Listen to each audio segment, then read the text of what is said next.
Hi, I'm Emma Young with inmycommunity.com.au, and today I'm in the Perth Hills at Kaarakin, which is one of the 3 native wildlife rescue centres that the state government in WA recognises and works with.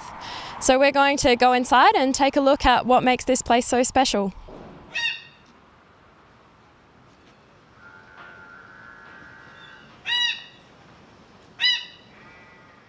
So Rachel, tell me a little bit about what you do here at Kaarakin. We do a lot of rehabilitation with the black cockatoo species that are around here. So we've got the Borden's whitetail, Carnaby's whitetail and the forest red-tailed black cockatoo. We get those injured or ill from all around Perth. We work in conjunction with Perth Zoo really closely, and they come back here for the rehabilitation and then we release them.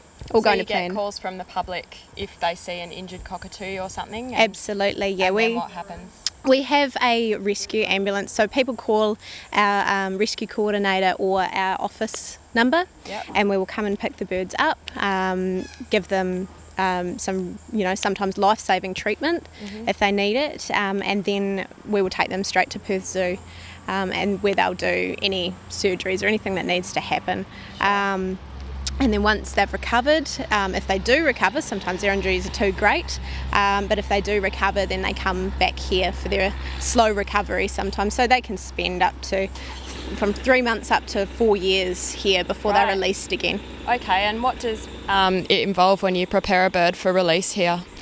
It basically involves lots of initial treatments and things, so we get a list of medications and things from the zoo if they need it, and then our rescue coordinator will administer all that. She's fantastic.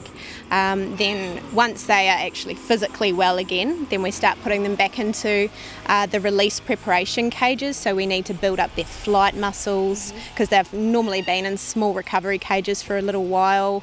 Especially if they've had wing injuries, we have to try and give them as much practice as we can at flying. They eventually end up in the longest aviary, which is our 64-metre long flight aviary, and that it's like a lap pool for black cockatoos. Can you tell me a little bit more about your crowdfunding campaign and what you're trying to do for Kaarakin and why it's so important? Yeah, our crowdfunding campaign is something we came up with recently because we're really struggling to find any sort of funding. So we're trying to think outside the square and get as much funding as we can to run what we do, which is our rescue program. That's our primary goal here. We've been trying to raise $50,000 and we're so far up to $11,000, which is fantastic, and that will run until the 28th of February.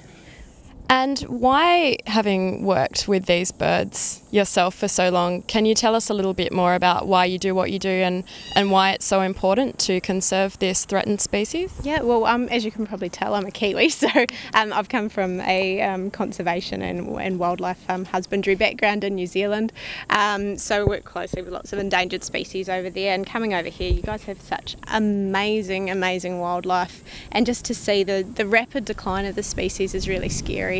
Just being able to work really closely with these amazing birds is a privilege in itself, but the bigger privilege is seeing them get released, so putting them right through that rehabilitation program and getting them to that stage where they come in injured and then they're free again. Rachel, thank you so much for your time today and for having us here at Kaarakin.